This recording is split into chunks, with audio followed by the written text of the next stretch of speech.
सन्माननीय राजसाहेब ठाकरे यांचं दोनच मिनिटं इकडे चालू नाही बसतो. जमलेल्या माझ्या सर्व महाराष्ट्र सैनिक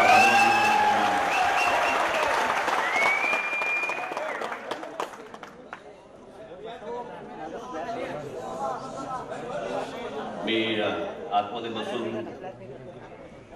सर्वांची भाषणं ऐकत होतो.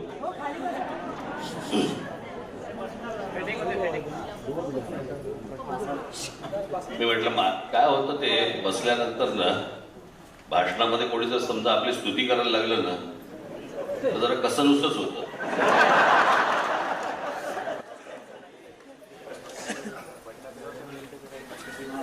पण सर्वांची भाषणं अप्रतिम झाली, अप्रतिम.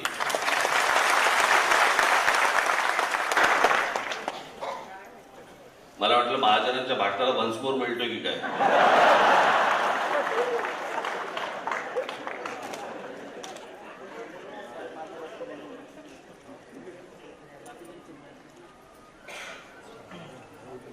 आज 23 तारीख. आता गेल्या 20 तारखेला माझ्या शस्त्रक्रियेला 2 महिने पूर्ण झाले. म्हणून मी आल्या आल्या पहिल्यांदा महाराजांपाशी गेलो, दर्शन घेतलं आणि तुम्हाला मी व्यवस्थित चालतो हे पण दाखवलं.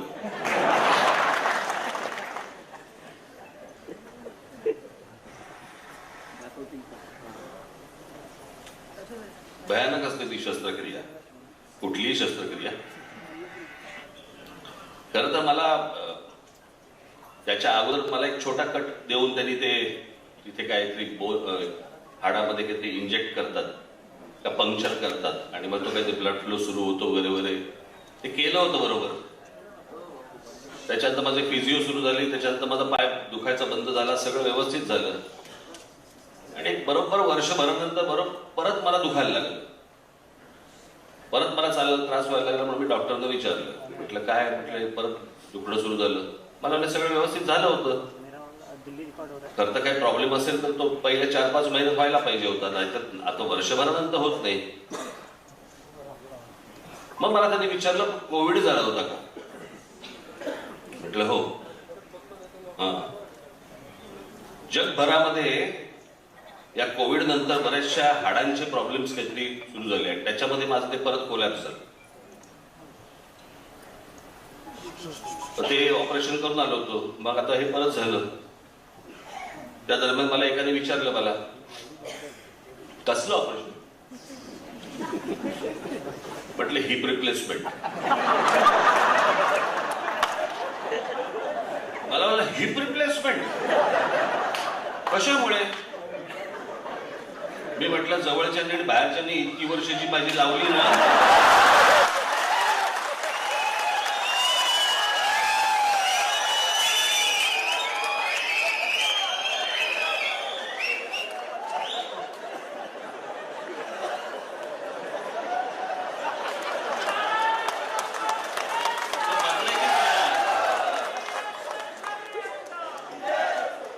बदलायचीच वेळ आली. सगळं एक एक काय काय येतात तो.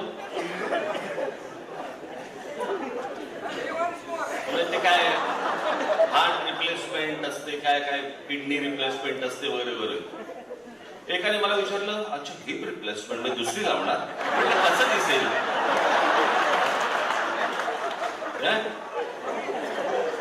बरं माझं ऑपरेशन म्हणून एखादं कोण काढून देईल.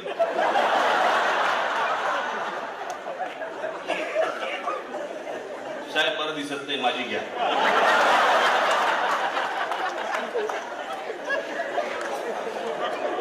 काय काय प्रश्न विचारतात.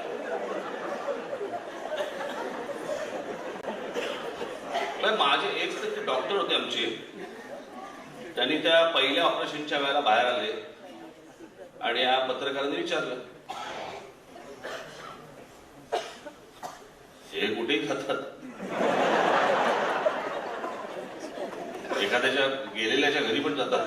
काय वाटतंय, काय वाटतंय काय.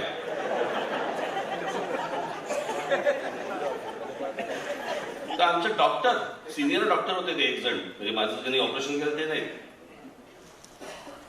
तर ते बाहेर आले, प्रेसला विचारलं, प्रेसने विचारलं काय झालं. मी आपलं ऐकतोय त्या मोबाईलवरती त्यांचं, त्याचं काय झालं, ते राजसाहेब टेनिस खेळायला गेले होते आणि ते त्यांच्या ढोबणावर आपटले. म्हणते ते डॉक्टर. मी या वयाला जेव्हा ऑपरेशनला गेलो तेव्हा मी त्यांना भेटलो, म्हटलं ते मागच्या वेळेसारखं काहीतरी बोलू नका. मला म्हणाले साहेब मागच्या वेळेला तर मला खरं तर गांडीवर पडले सांगायचं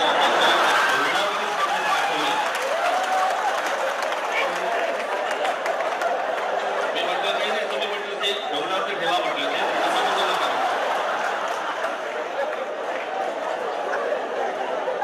मी म्हटलं तू डॉक्टर आहे ना, ही पीठ काहीतरी बोलतात ना त्याला, म्हटलं तुमच्या भाषेमध्ये, म्हटलं ते बोल ना, लगेच आमची काढायला कशाला पाहिजे लगेच.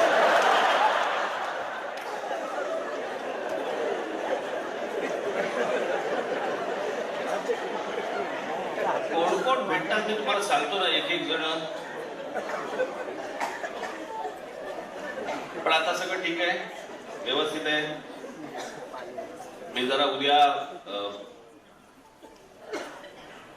पुण्याला जरा जाऊन येणार आहे एक दिवसासाठी. काही बैठका काही नाही तिकडे. कुठे गेले बाबू लावू पण नका. मला प्रवासाला काही त्रास होत नाही, फक्त एकदा मला चेक करायचं म्हणून मी एक दिवसासाठी जाऊन येणार. मला त्या नाशिकला पण जायचंय, मणी देवीचं दर्शन घ्यायला पण मला जायचंय. सुरू झाली का रे लिफ्ट सुरू झाली का.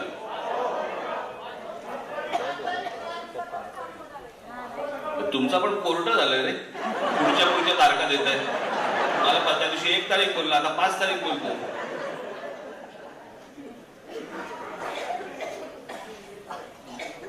आज तुम्हाला सगळ्यांना, महाराष्ट्रातल्या सर्व प्रमुख पदाधिकाऱ्यांना इथे बोलवण्यामागचं कारण एक तर बरेच दिवस आपण काही बोललो नव्हतो. मध्ये एक माझा फक्त इंटरव्ह्यू झाला.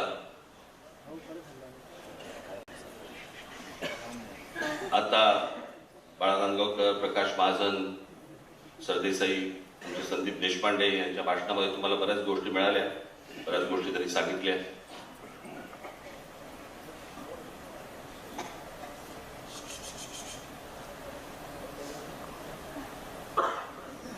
मला असं वाटतं की काही गोष्टी ह्या तुमच्याकडनं लोकांपर्यंत गेल्या पाहिजे. कसं होतंय की आपल्याला थांबवण्यासाठी, आपल्याला रोखण्यासाठी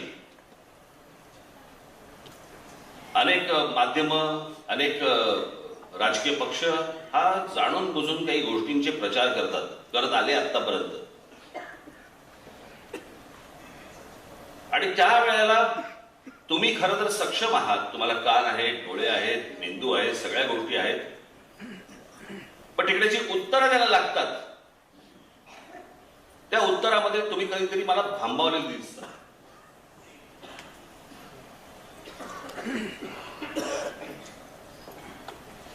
आणि त्यांनी गेल्या काही वर्षांमध्ये काही प्रचार केला आपल्याबद्दलचा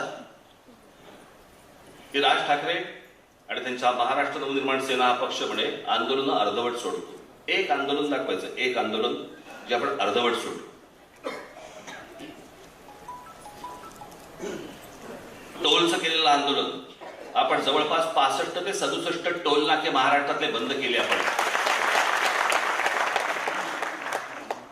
आणि ज्या शिवसेना, भारतीय जनता पक्ष यांच्या जाहीरनाम्यामध्ये दिलं होतं की आम्ही टोलमुक्त महाराष्ट्र करू, त्यांना ह्यांच्यापैकी कोणी जाऊन एक प्रश्न विचारत नाही की तुम्ही टोलमुक्त महाराष्ट्र म्हणाला होता, तुम्ही इतकी वर्ष सत्तेमध्ये होता, काय झालं त्या टोलमुक्त महाराष्ट्राचं. त्यांना कोणी प्रश्न विचारणार नाही, तुमच्याबद्दल खोटा प्रचार करणार.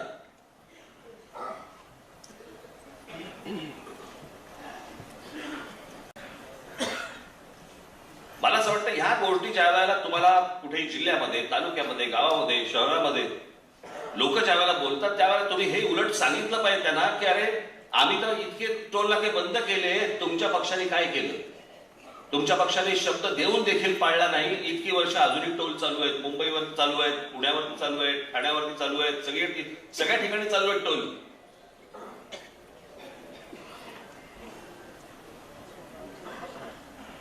आणि आपला पहिला मुद्दा जो होता तो पहिला मुद्दा हा होता की टोल, जगभर आहेत टोल.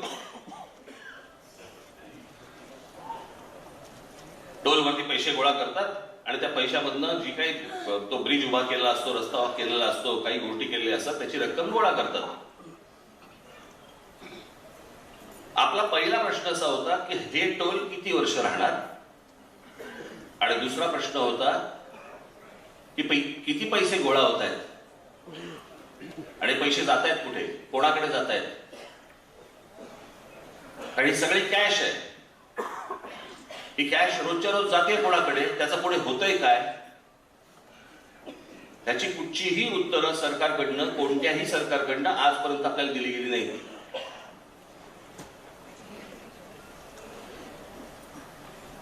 आणि ज्या ठिकाणचे टोल नाके बंद झाले त्यांच्याकडनं आपल्याला आशीर्वादच मिळाले. द्या सत्ता हातात, बाकीचे टोल बंद करून देतो.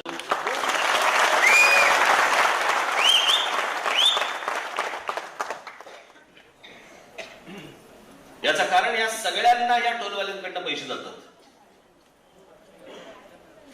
आणि म्हणून यांना बंद करायचे नाहीयेत. म्हणून तो विषय पण काढत नाहीत कधी, आणि हे त्यांना कधी प्रश्न पण विचारत नाहीत.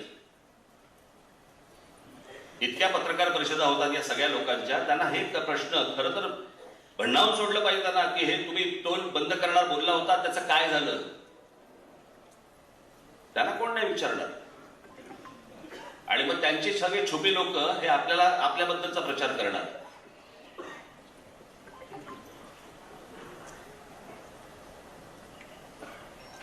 या भोंग्यांबद्दलचं झालेलं आंदोलन, पोलिसांनी दिलेला आकडा जवळपास 92-93% ठिकाणी भोंगे बंद झाले सकाळचे. आणि बाकीचे जे आहेत सगळ्या काही ज्या काही प्रार्थना होतात त्या अगदी कमी आवाजामध्ये होतात.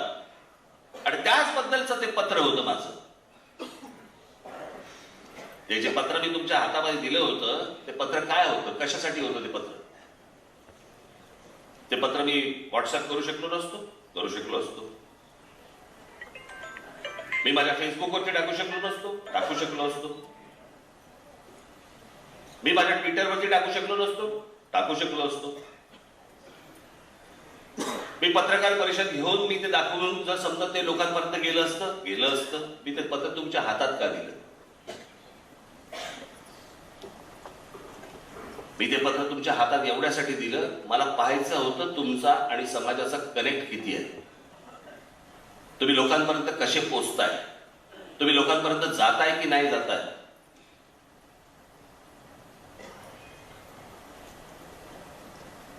आज असंख्य महाराष्ट्र सैनिक आहेत आणि असंख्य महाराष्ट्र सैनिक सांगतात आम्हाला की आमच्या पदाधिकाऱ्यांकडनं आमच्यापर्यंत लेटर आलं नाही, तर आम्ही पोहोचवलं असतं.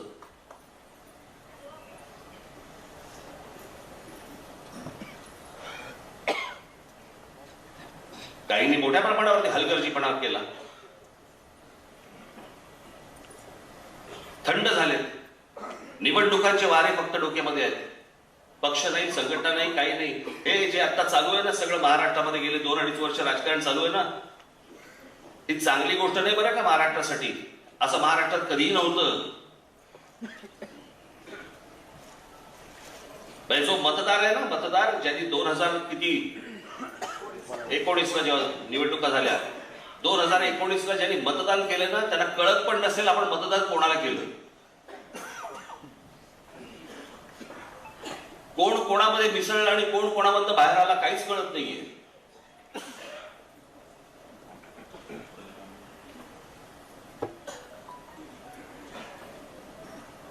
आणि हे जर समजा तुम्हाला वाटत असेल की हे खरं राजकारण, हे राजकारण नव्हे, ही तात्पुरती आर्थिक ऍडजस्टमेंट, सत्तेची ऍडजस्टमेंट. मी त्याशी माझ्या मुलाखतीमध्ये मी सांगितलं ना, त्या मुलाखतकाराने मला विचारलं की भुजबळांचं बंड, नारायण राणेंचं बंड, शिंदेचं बंड आणि तुमचं बंड. म्हटलं माझं बंड लावू नका त्याच्यात. हे सगळेजण गेले, हे एका पक्षात गेले आणि सत्तेत गेले. या तुमच्या राज ठाकरेने स्वर्गीय माननीय बाळासाहेबांना भेटून त्यांना सांगून मी बाहेर पडलेलो आहे.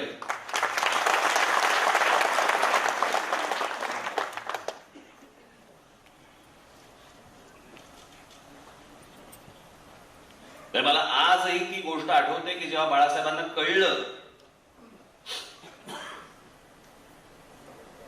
की हा काही राहत नाही पक्षात आता, माझी शेवटची भेट होती. मी आजपर्यंत कधी बोललो नाही तुम्हाला ही गोष्ट, पण निघताना बायबर त्याला मनोहर जोशी होते. मनोहर जोशी बाहेर गेले रूमच्या, आणि रूमच्या बाहेर गेल्यावरती माननीय बाळासाहेबांनी मला बोलवलं.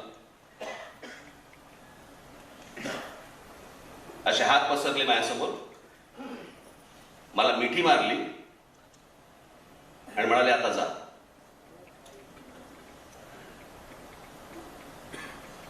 त्यांना समजलं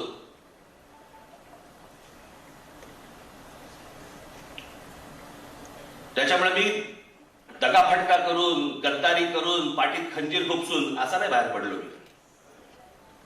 आणि बाहेर पडून दुसऱ्या कुठच्याही पक्षात नाही गेलो. तुमच्या विश्वासावरती पक्ष उभा केला.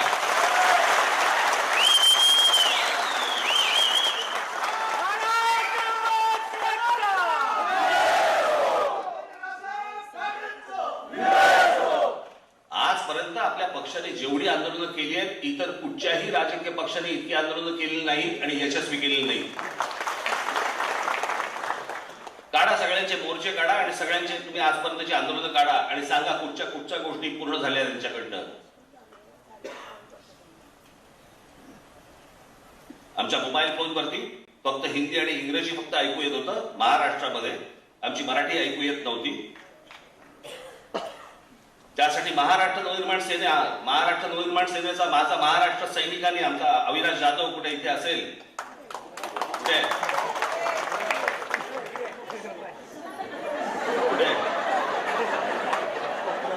आहेस ना, माझं भाषण चालू असताना थळ असा आवाज आला ठाण्यामध्ये.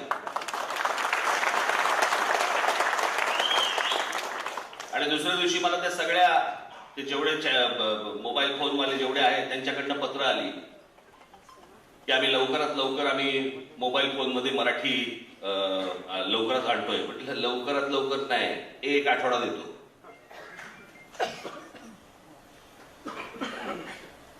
एका आठवड्याच्या आत महाराष्ट्रभर मोबाईल फोनवरती मराठी ऐकू यायला लागलं. का नाही इतरांनी केलं आंदोलन?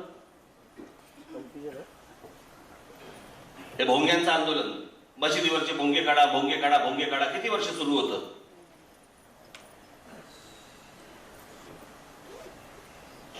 आपण या भोंग्यांना आपण पर्याय दिला. एक तर तुम्ही भोंगे काढा, नाही तर तुमच्या समोर येऊन आम्ही हनुमान चालीसा म्हणू. सगळ्यांनी भोंगे काढायला सुरुवात केली.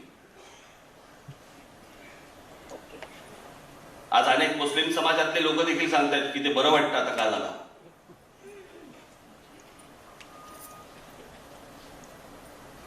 असंख्य आंदोलनं आपली झालेली आहेत. अत्यंत विश्वासाने तुम्ही लोकांसमोर ही आंदोलनं पोहोचवली पाहिजेत. तुम्ही बोलला पाहिजेत, सतत सांगितलं पाहिजेत, तुमच्या भाषणामध्ये या गोष्टी आल्या पाहिजेत. तुम्ही कसले जमून राहताय? अरे तुम्ही छाती ठोकपणे समोर जायला पाहिजे महाराष्ट्राच्या आणि सांगायला पाहिजे की आम्ही जेवढं आजपर्यंत महाराष्ट्रासाठी केलेलं आहे दुसऱ्या कुठच्या पक्षाने करून दाखवलंय आजपर्यंत आम्हाला सांगा तरी. सत्तेचा बाजार नुसता उभा करायचा आणि महाराष्ट्रासाठी काही नाही करायचं.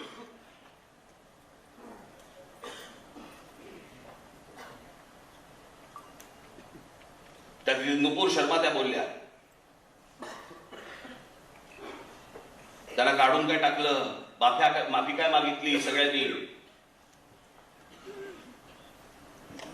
मी बाजू घेतली त्यांची. त्या काय स्वतःच्या मनातलं बोलत नव्हत्या. जे होतं ते तुमचं कोण नाईक, कोण झाकीर नाईक, त्याचा इंटरव्ह्यू बघा. झाकीर नाईक हा तर मुसलमान आहे. झाकीर नाईकच्या एका इंटरव्ह्यू मध्ये त्यांनी तेच सांगितलंय जे नुपूर शर्मा बोलत होते. झाकीर नाईकच्या बाबतीत काही नाही झालं, त्याच्याबद्दल कोण काय बोललं नाही. त्याला कोणी सांगितलं नाही माफी मागा. त्यांचं बोलणं सुरूच आहे अजूनही.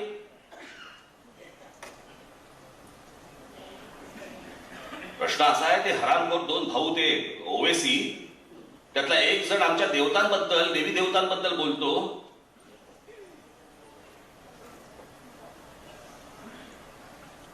क्या नाम है उनके, गणपती, लक्ष्मी, ये वगैरे वगैरे. शेवट काय बोललाय तो वाक्य, कैसे कैसे मनहूस नाम रखते हैं ये. आमच्या देवी देवतांचे नाव काय, मनहूस. त्याला कोणी माफी मागायला नाही सांगणार या देशात. या देशात चांगले मुसलमान देखील झाले आहेत.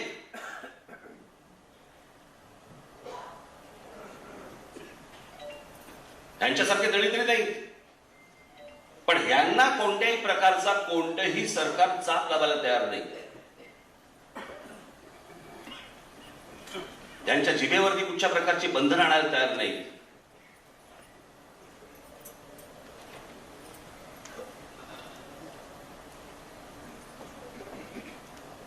कोण आपले कवी इक्बाल,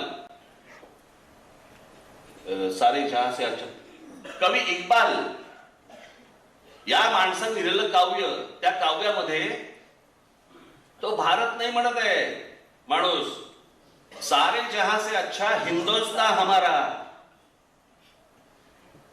हे हिंदूंचं स्थान आहे. सारे जहां से अच्छा ये हिंदुस्तान हमारा, हे कवी इक्बाल बोलतोय. आणि आम्ही हिंदू या देशाला भारत म्हणतोय. आम्ही बोलताना बोलत पण नाही की या हिंदुस्थानामध्ये, आम्ही नाही, आमच्या भारतात. नाही तर काय, अगदी सोपं, इंडिया.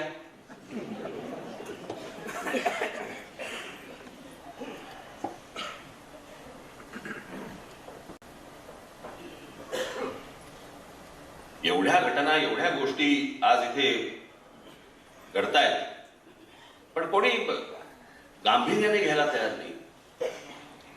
मी त्या दिवशी माझ्या गुढीपाडव्याच्या सभेमध्ये मी म्हटलं की हे असे का वागतात, ही राजकारणातली माणसं ही अशी का वागतात, की आज मी या पक्षामध्ये गेलो, उद्या त्या पक्षामध्ये त्या निवडणूक लढवली, मग मी आज इथे मंत्री झालो, मी तिकडे परत काहीतरी मी पैसे घेतले, मग मी असा फिरून आलो, मी इकडे गेलो, तिकडे गेलो. हे असं का होतंय? कोणाला तरी वाटलं म्हणून तरी पक्ष बदलला.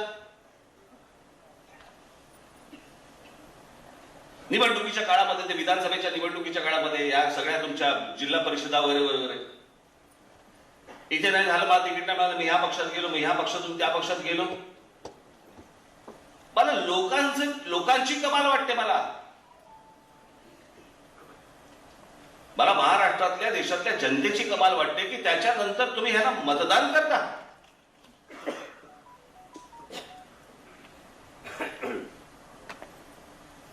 साधी गोष्ट लक्षात घ्या तुम्ही. 2019ला निवडणुका झाल्या. 2019ला निवडणुका झाल्यावरती शिवसेना, भारतीय जनता पक्षाने एकत्र निवडणूक लढवली.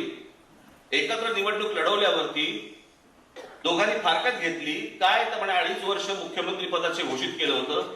मला अजूनही आठवतंय, मला माहिती आहे ते, कारण त्या बैठकीत मी असायचो, मला होतो मी तिथे. मला असं वाटतं सेंटर हॉटेलला का कुठेतरी ती बैठक झाली होती. बैठका सतत ते व्हायच्या, घरी व्हायच्या किंवा सेंटरला व्हायच्या. माननीय बाळासाहेब, मनोज जोशी, प्रमोद महाजन, गोपीनाथराव मुंडे, मला असं वाटतं त्यावेळेला वहाडणे अध्यक्ष, प्रदेश अध्यक्ष होते, वहाडणे होते का कोण आता आठवत नाही मला, बरेच जण होते. आणि तिथे पहिल्यांदा ती गोष्ट ठरली की ज्याचे जास्ती आमदार त्याचा मुख्यमंत्री. जर ही गोष्ट अंडरस्टँडिंग मध्ये तुमच्या एकमेकांच्या जर ही ठरलेली आहे, तर या 2019ला तुम्ही मागणी करूच कशी शकता जर तुमचे कमी आमदार आले तर शिवसेनेचे. म्हणजे मी पहिल्यांदा कमिटमेंट घेतली होती. कमिटमेंट 4 भिंतीमध्ये कमिटमेंट घेतली. माणसं कोण तिथे 2च, एक तर हे खरं बोलतायत किंवा हे खरं बोलतायत. मुळात पहिल्यांदा तुम्ही मागितलंच कसं, ज्याचे जास्ती आमदार त्याचा मुख्यमंत्री, हे जर समजा ठरलेलं आहे तर तुम्ही पहिली गोष्ट सांगताच कशी. नंबर 1. नंबर 2, पंतप्रधान नरेंद्र मोदी ज्या वेळेला व्यासपीठावर भाषण करत होते त्यावेळेला त्या व्यासपीठावरती उद्धव ठाकरे बसलेले. नरेंद्र मोदी त्यांच्या भाषणामध्ये, जाहीर भाषणात सांगतायत की आपली परत सत्ता येईल आणि सत्ता आल्यानंतर मुख्यमंत्री देवेंद्र फडणवीस होईल. अमित शहानी जाहीर भाषण केलं. त्या जाहीर भाषणामध्ये अमित शहा सांगतायत की सत्ता आल्यावरती मुख्यमंत्री देवेंद्र फडणवीस होईल. ऑब्जेक्शन त्याच वेळेला का नाही घेतलं? आक्षेप त्याच वेळेला का नाही घेतला? त्याच वेळेला त्याला फोन केला का नाही? त्याच वेळेला तुम्ही भेटला का नाही की अरे तुम्ही माझ्याशी वेगळं बोललाय आणि व्यासपीठावरती वेगळं बोलताय? का नाही बोलला तुम्ही?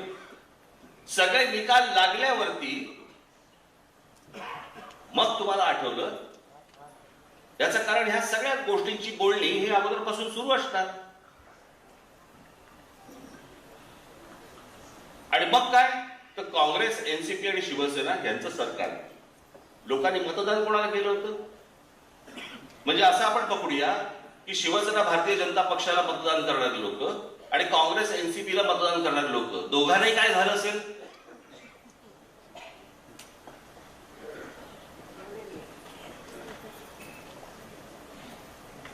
काँग्रेस एनसीपीच्या लोकांना वाटत असेल की शिवसेना भाजप नको म्हणून आम्ही तुम्हाला मतदान केलं, तुम्ही त्याच्यावर गेलात. आणि शिवसेना भाजपच्या मतदारांना वाटत असेल की अरे आम्ही तुम्हा दोघांना मतदान केलं, तुम्ही काँग्रेस एनसीपी बरोबर गेलात. ते नकोत म्हणून आम्ही तुम्हाला मतदान केलं आणि तुम्ही त्यांच्याबरोबर जाता. ही हिंमत होते कशी? ही हिंमत त्याचमुळे होते ज्या वेळेला लोक या गोष्टीला शासन करत नाहीत, जनता यांना शिक्षा करत नाही की आम्ही तुम्हाला मतदान करणार नाही, तुम्ही आमच्या मताची किंमत केली. आम्ही 2-2 तास रांगेमध्ये उभे राहतो आणि 2-2 तास रांगेमध्ये उभे राहून आम्ही तुम्हाला मतदान करतो आणि ते मतदान केल्यानंतर तुम्ही आमच्याशी प्रतारणा करता. ते लोक जोपर्यंत या महाराष्ट्रातील जनता जोपर्यंत ठरवत नाही ना तोपर्यंत महाराष्ट्राच्या नशिबी हे असंच राहणार. काही राजकारणाचा आणि एकूण जगण्याचा काही कशाचा कशाला काही संबंध नाहीये. खरं तर राजकारण इतका गंभीर विषय आहे, इतका गंभीर विषय आहे की त्याला आपण म्हणजे आता तो आत्ताच्या ह्यांच्या भाषेमध्ये, आत्ताच्या सरकारच्या भाषेमध्ये आपण त्याला खेळाचा दर्जा दिलाय.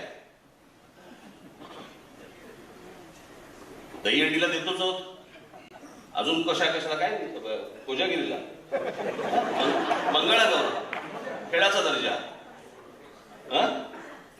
खरं तर लग्न झाल्या दिल्या पाहिजे त्याला हार घालून खेळाचा दर्जा.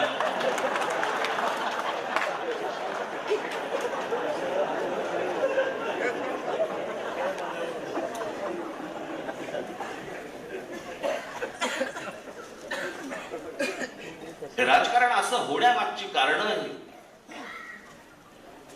काय सांगतो तुम्ही आता? विसरलो काय?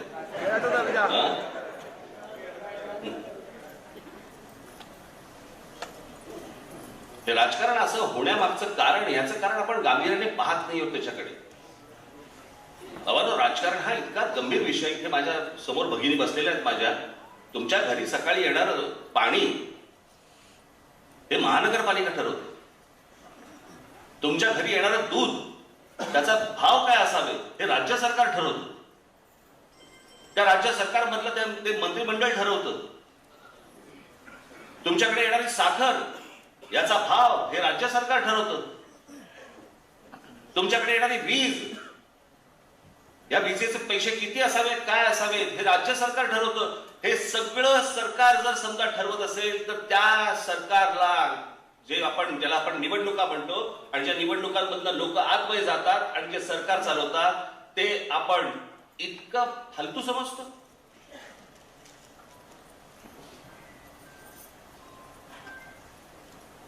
माझी तर इच्छा आहे सर्वसामान्य प्रत्येक घरामधल्या स्त्रियांनी, पुरुषांनी राजकारणामध्ये लक्ष घातलं पाहिजे, प्रत्यक्ष राजकारणामध्ये आलं पाहिजे, निवडणुका लढवल्या पाहिजे असं गरज नाहीये.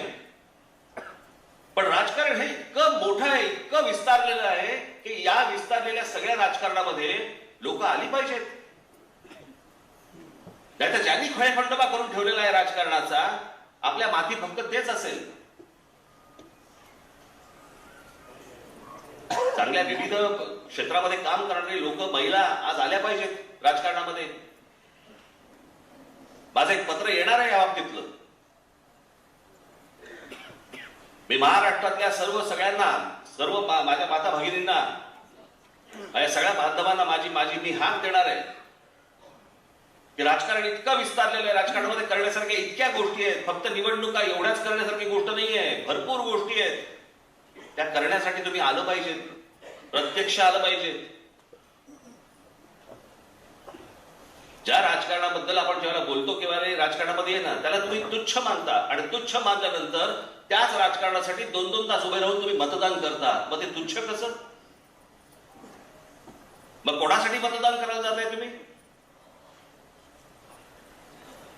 ही जी कीड लागली ना आपल्याकडे, एक तर जातीच्या नावाने द्यायचं, मतदान करायचं, नाहीतर काहीतरी धर्माच्या नावाने करायचं, नाहीतर आपल्या नातेवाईक म्हणून काहीतरी करायचं. बाहेर या, जागे व्हा. या महाराष्ट्राने देशाचं प्रबोधन केलं होतं आजपर्यंत. देशाचं, त्या महाराष्ट्राचं प्रबोधन करायची वेळ येते. जे उत्तरेतल्या बाहेरच्या राज्यांमध्ये, उत्तर प्रदेश, बिहार आणि या सगळ्या भागांमध्ये ज्या प्रकारचं राजकारण चालतं ना, त्या प्रकारचं राजकारण आपल्याकडे महाराष्ट्रात घुसायला लागलंय.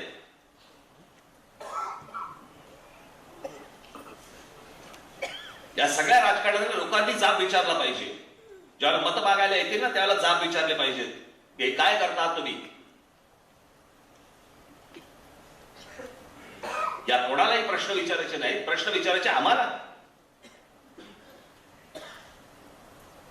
आणि हे ज्या प्रकारचं स्लो पॉइझन जे आतमध्ये पसरवतात ना लोकांमध्ये, मला असं वाटतं की तिथल्या तिथे तुम्ही छाटणं गरजेचं आहे. बोलून छाटणं गरजेचं आहे. त्याच्यासाठी तुम्ही सतर्क असणं गरजेचं आहे.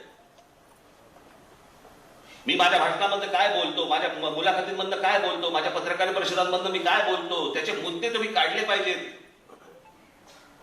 ते मुद्दे तुम्ही सतत बोलत राहायला पाहिजेत. त्याचा प्रचार करत राहायला पाहिजे. आंदोलन केलं, राज ठाकरे बोलले, आंदोलन उभं राहिलं, आंदोलन संपलं, झालं, सगळं विसरले, रोजच्या कामाला लागले. असं जर समजा होणार असेल तर परत परत परत परत परत परत किती वेळ करायचं, किती वेळ सांगायचं? आणि जर समजा तुम्ही प्रमुख पदांवरती जर समजा आहात तर त्या पदाची तुम्हाला शान राखली पाहिजे. ज्या पदावरती तुमची पक्षाने नेमणूक केलेली आहे त्या पक्षाचा आदर तुम्ही केला पाहिजे.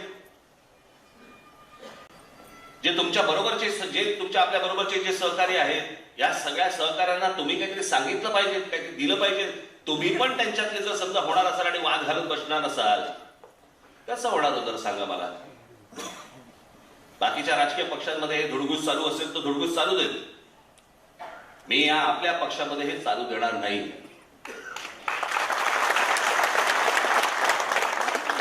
मगाशी मी बाळा नांदगावकरांचं भाषण ऐकताना त्यांनी एक विषय काढला, सोशल मीडियाचा. मी तुम्हाला आत्ता सांगून ठेवतो, जर समजा पक्षातल्या पक्षात अंतर्गत एकमेकांविषयी जर कोणीही फेसबुक वरती, व्हॉट्सअप वरती जर समजा कोणत्याही प्रकारच्या कॉमेंट केल्या, त्याला एक क्षणभरही मी परत पक्षात ठेवणार नाही.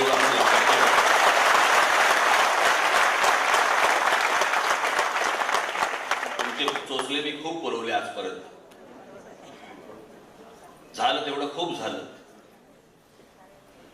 तुम्हाला तुमचं काम जर सांगायचं असेल तर त्या माध्यमाचा उपयोग करा.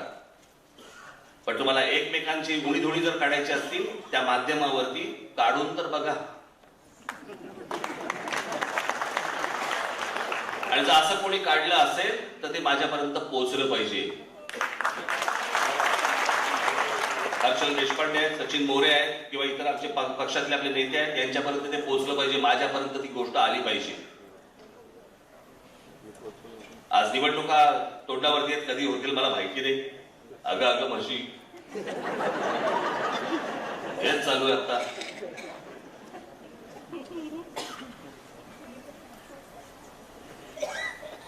निवडणुका कधीही लागतील. दिवाळीच्या आधी लागतील असं मला वाटत नाही, पण साधारणपणे नोव्हेंबर, डिसेंबर, आता मगाशी कळलं त्याप्रमाणे जानेवारी, फेब्रुवारी मध्ये पण लागतील.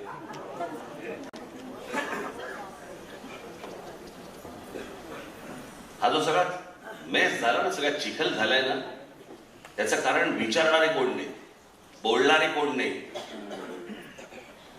राग व्यक्त करणारे कोण नाहीत. हे काय चालू आहे?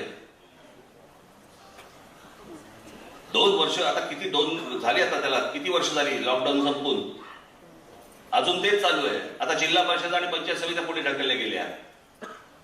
आता अजून महानगरपालिकेचं ते काय 3चं का 2चं, ते काय मला कळतच नाही. मला हे महानगरपालिकेच्या वॉर्डाला 3 माणसं, 2 माणसं, 4 माणसं, लोक काय गुलाम आहेत का हो? ज्याने मतदान द्यायचं आणि 4 माणसं, तर 4 माणसं पण माहिती नसतात ती कोण आहेत. कित्येक लोकांना तर आपला नगरसेवक पण माहिती नसतो.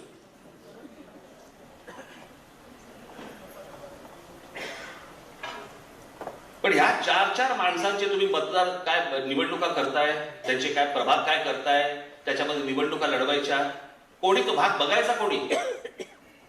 आणि त्याच्यामध्ये कामं होत नाही, लोकांना समजत नाही कोणाकडे जावं.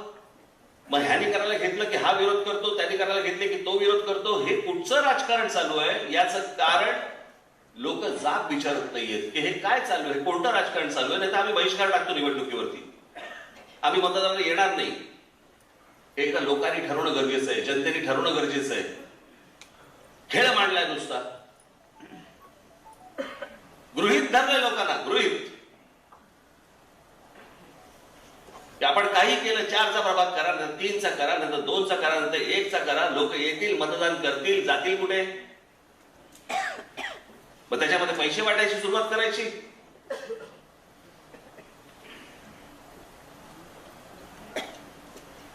आज नाही लक्षात येणार, अजून काही वर्षांनी लक्षात येईल की आपल्या अरे काय महाराष्ट्र होता आपला, आणि त्या महाराष्ट्राचं आपण काय मातेर करून ठेवले. ज्या महाराष्ट्राने देशाचं प्रबोधन केलं, ज्या महाराष्ट्राने सर्वात जास्ती संत दिले, ज्या महाराष्ट्राने सर्वात जास्ती उत्तम कवी दिले, लेखक दिले, शूरवीर दिले, स्वातंत्र्य सैनिक दिले, कशाला घेऊन बसल्या आमचे शिवराय दिले, अजून काय घेऊन बसलाय?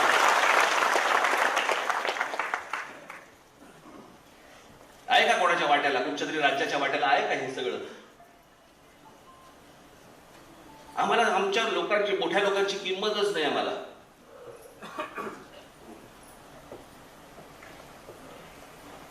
म्हणजे ह्या आता बघा भारतरत्न मिळतात, ही भारतरत्न प्रत्येक राज्याला मिळतात, प्रत्येक राज्याची असतात. मला असं वाटतं उत्तर प्रदेशला काहीतरी 8 आहेत, आपल्याला 8 आहेत, तामिळनाडूला पण काहीतरी 7 का 8 आहेत का 9 आहेत. प्रत्येक राज्याला काय काय भारतरत्न मिळत असतात, तिकडची कोण व्यक्ती असते. महाराष्ट्राला 8 भारतरत्न आहेत. हे 8 भारतरत्न कोण आहेत, कोण माणसं आहेत ती? धोंडो केशव कर्वे, विनोबा भावे, पावा काणे, डॉक्टर बाबासाहेब आंबेडकर, लता मंगेशकर, सचिन तेंडुलकर, भीमसेन जोशी, रतन टाटा, विजय टाटा. हे 8 भारतरत्न आहेत महाराष्ट्राला.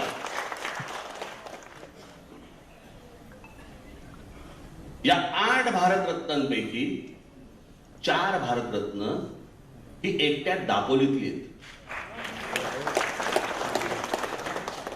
माहितीये का आपल्याला भारतरत्नाचा अर्थ काय? ज्यांनी कमाल काम केलं, ज्यांनी एक आउटस्टँडिंग परफॉर्मन्स ज्याला म्हणतो आपण, अशा प्रकारचं काम केलेली माणसं ही एकट्या दापोलीत आहेत. दापोलीत जाऊन विचारा, त्यांचं काय आहे का? पुतळे उभे करणं यात तर काही होत नाही हो, यात तर काही होत नाही. पुतळे हे फक्त जयंती आणि पुण्यतिथीलाच उपयोगी पडतात. पण त्यांनी काय काम केलं, त्यांनी काय अभ्यास केला, त्यांनी काय या देशाला दिलं, काय नवीन दिलं, हे आम्ही लोकांपर्यंत, तरुणांपर्यंत, तरुणींपर्यंत पोहोचवतोय का? नाही, आम्हाला काही पडलीच नाही.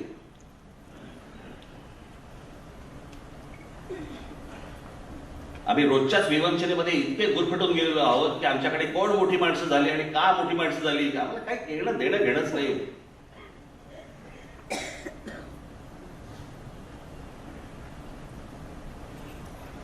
या आमच्या शिवरायांबद्दलच हे आज अनेक ठिकाणी उफाळून आले. आतून प्रेम किती मला माहिती नाही, अनेक जण आहेत की ज्यांना खरंच आतून प्रेम आहे, पण बरेच जण फक्त राजकारणासाठी मतांसाठी वापर करतायत. आमच्याकडे प्रत्येक महापुरुष आम्ही फक्त जातीमध्ये वाटून घेतला. आमचे शिवराय हे मराठा, बाबासाहेब आंबेडकर आमचे हे दलित, आमचे कोण लोकमान्य टिळक ब्राह्मण, आमचे ज्योतिबा फुले हे माळी. मग इतरांनी कोणी त्याच्याबद्दल बोललं, तू नाही बोलायचं, तू त्या जातीचा नाही, जातीचा आम्ही. ही अवस्था केली आपण. प्रत्येक जण आपल्याच महाराष्ट्रामधल्या आपल्याच महापुरुषांचे प्रत्येक जात एकमेकांची वाभाडे काढते.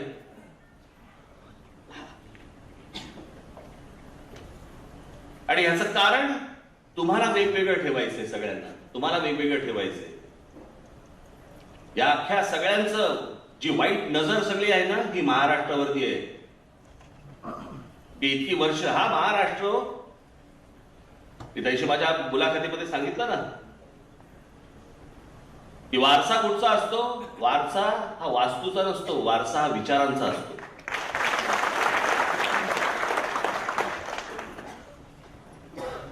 कोण कुठच्या वास्तूमध्ये आहे त्याने काही होत नसतं. तो वारसा विचारांचा पुढे चालवावा लागतो. आमच्या शिवछत्रपतींनी जो विचार दिला तो पुढे पेशव्यांनी, मराठेशाहींनी आमच्या आटोक किल्ल्यापर्यंत आमचा भगवी पताका फडकवली. आटोक किल्ला आता कुठे आहे? पाकिस्तानात आहे. महाराजांचा विचार पोहोचवला कोणी? पेशव्यांनी, मराठेशाहींनी. पण त्यातली सगळ्यात महत्वाची गोष्ट कोणती होती? पेशव्यांच्या हातामध्ये, ज्याला आता हे सगळेजण फोड करून सांगतात ना, मराठी आहे ब्राह्मण बिंबण करून, पण ह्या पेशव्यांच्या हातामध्ये संपूर्ण सत्ता हातामध्ये होती. पण या पेशव्यांनी कधीही स्वतःला छत्रपती नाही म्हणून घेतलं. त्यांचं म्हणणं होतं, आतून छत्रपती तेच, आम्ही त्यांचे नोकर, आम्ही त्यांचे नोकर. छत्रपती तेच, गादी तीच, फक्त त्यांचा विचार पोचवतो. माझ्या आजोबांचा, माननीय बाळासाहेबांचा जो विचार आहे तो विचार मला पुढे द्यायचा आहे. ती गोष्ट जी आहे ती गोष्ट पुढे नेण्याची आहे.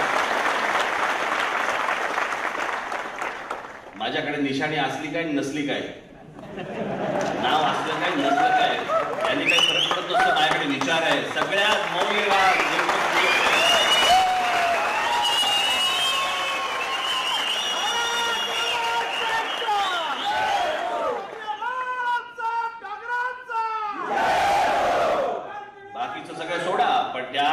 मी श्रीमंत आहे.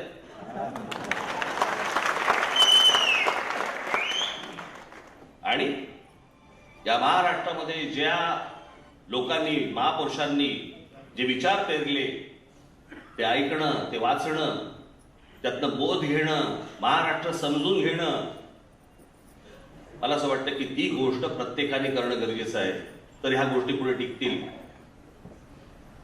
मला मध्यंतरी मला तुमचे नितीन सरदेसाई बसले इथे, त्यांच्या सुनबाईच्या आजीनी एक पुस्तक लिहिलं. पुस्तकाचं शीर्षक होतं काय असतं. काय असतं म्हणजे कळलं ना तुम्हाला? काय असतं म्हणजे काय असतं हे कळलं ना तुम्हाला? आणि त्यांनी मला सांगितलं की त्याची प्रस्तावना तुम्ही लिहून द्या. त्यांच्या सुनबाईचे वडील माझ्याकडे आले होते. त्यांनी मला सांगितलं की नाही, मला आजीने सांगितलं की तुमच्याकडनं प्रस्तावना त्यांना पाहिजे. जोरात आली.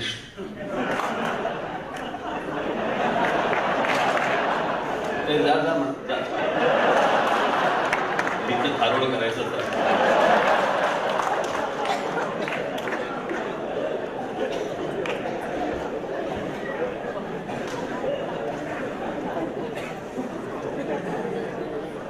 त्याने मला सांगितलं की मला तुमची प्रस्तावना या तर मी म्हटलं मी माझ्या घरात जे संस्कार झाले म्हटलं माझ्यावरती, म्हटलं आम्ही काही जातपात मानत नाही, जातीपातीने कधी एकमेकांकडे पाहत नाही, जातपात कधी शिकवलीच नाही, माहितीच नाही.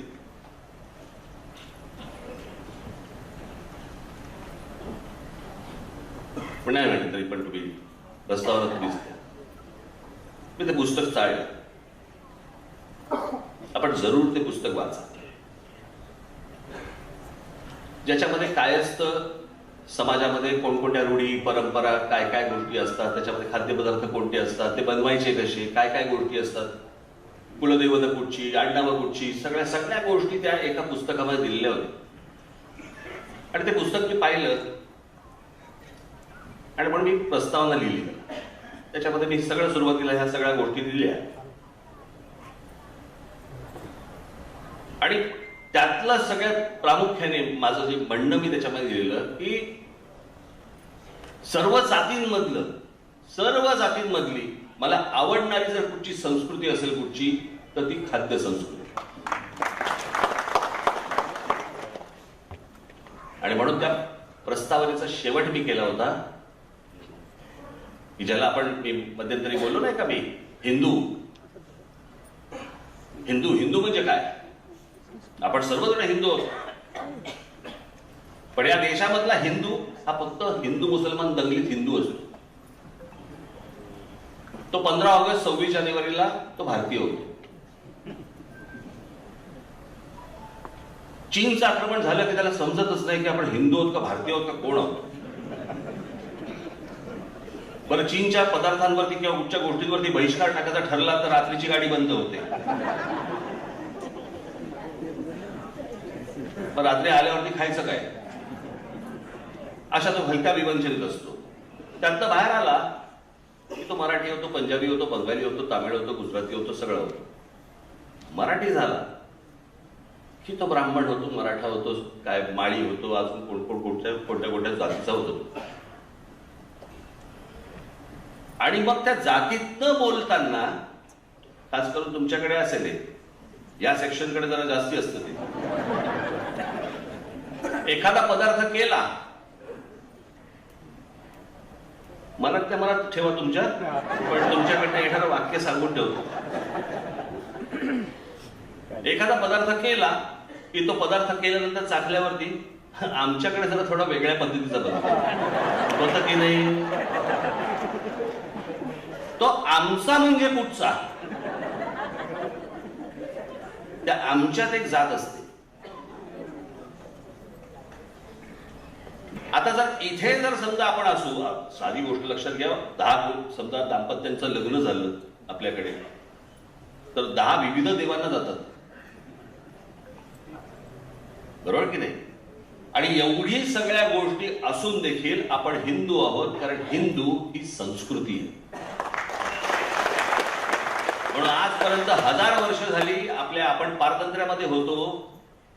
तो मोहम्मद आला, गजनीचा मोहम्मद आला, अल्लाउद्दीन खिलजी आला, मोगलांचं राज्य आलं, ब्रिटिश आले, पोर्चुगीज आले, सगळे आले. आपण आपले संस्कार नाही कधी विसरलो. आपल्या संस्कारावरती कुठच्याही गोष्टीवरती आक्रमण नाही झालं, कधीच नाही झालं, कधी होऊ पण दिलं नाही. आजही आपल्या महिला साडी नेसतात, कुंकू लावतात, मंगळसूत्र घालतात. जे सण आपले साजरे होतात ते सण त्याप्रमाणे साजरे होतात. हे जर नुसताच धर्म असता तर कधीच संपला असता. ही संस्कृती आहे, म्हणून इतकी वर्ष ती टिकली. आणि मला असं वाटतं की ह्या गोष्टींमध्ये मी त्या प्रस्तावनेमध्ये शेवटी लिहिलंय की माझी इच्छा आहे की महाराष्ट्रामधल्या प्रत्येक जातीतल्या प्रत्येक आजीने आपल्या समाजाबद्दलचं असं पुस्तक लिहिलं पाहिजे. कोणते खाद्यपदार्थ आहेत, कोणते, कारण नवीन येणाऱ्या मुलींना माहितीच नाहीये.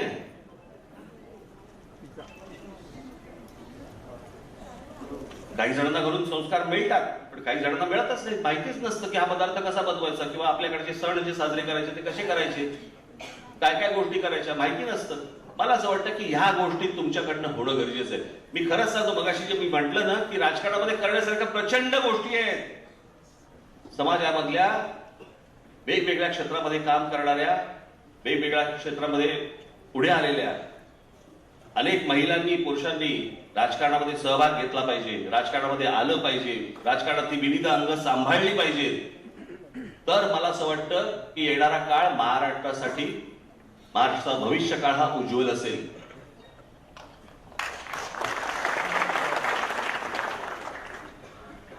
आज ज्या निवडणुकांना आपण सामोरे जाणार आहोत, अत्यंत हिमतीने, अत्यंत ताकदीने या सगळ्या निवडणुका आपल्याला सगळ्यांना लढवायच्या आहेत, एवढं लक्षात ठेवा तुम्ही.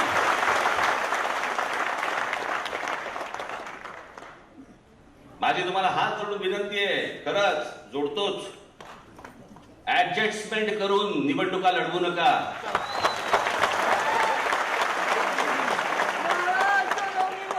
नुसतेच लाचार होऊन निवडणुका लढवू नका. शून्य किंमत राहील, शून्य किंमत तुम्हाला.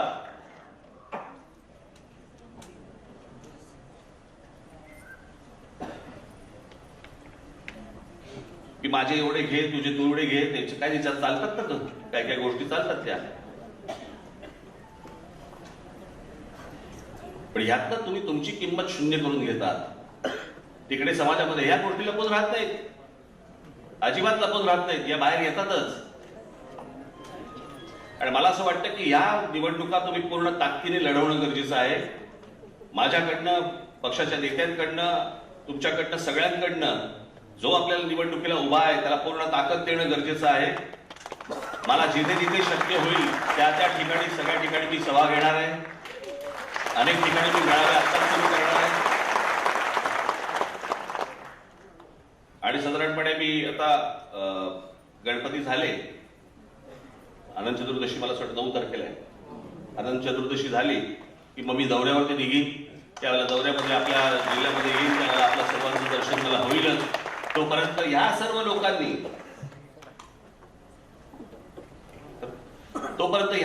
लोकांनी जे जे तुम्हाला सांगितलेलं आहे की कशा प्रकारे काम करायचंय, कशा प्रकारे आपण निवडणूक लढवायची, त्यासाठी कोणकोणत्या गोष्टी आपल्याला करायला पाहिजेत, त्या गोष्टी सगळ्या तुमच्याकडनं व्हायला पाहिजेत. आज मी तुम्हाला अजून एक मोठं काम तुम्हाला सगळ्यांना देणार आहे. मला पाहायचंय तुम्ही कशा प्रकारे ही गोष्ट करणार आहात. तुम्ही आता जे जे आपापल्या जिल्ह्यात जातील, तालुक्यात जातील, गावात जातील, शहरांमध्ये जातील, जवळपास 3 ते 4 वर्षानंतर निवडणूक आयोगाच्या प्रमाणे आपल्याला नोंदणी घ्यावी लागते पक्षाची. या वेळेला नोंदणी जोरात होणार. पण ती जोरात होण्यासाठी तुम्ही तिथे पोहोचलं पाहिजे, व्हिज्युअली दिसलं पाहिजे, ती गोष्ट कळली पाहिजे.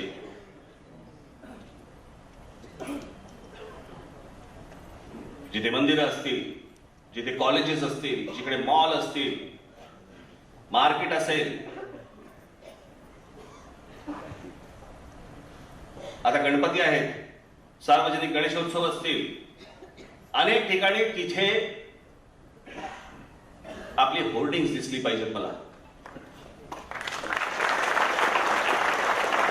ती दिसतील अशी आशा अपेक्षा ठेवू मी तुमच्याकडनं.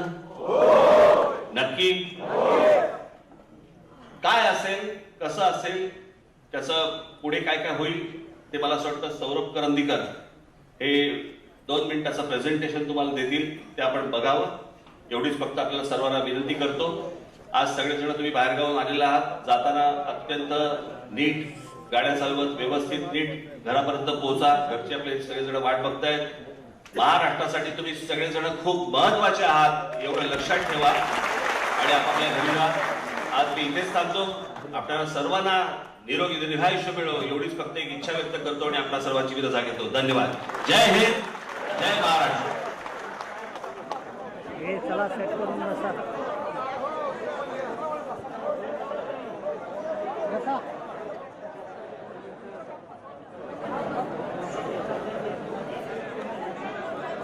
सगळेजण आज तिथे जागेवरती बसा. पदाधिकाऱ्यांची एक बैठक मुंबईमध्ये होती आणि त्याच बैठकीला झाल्यानंतर राष्ट्रगीत होईल. आपकी शुक्रिया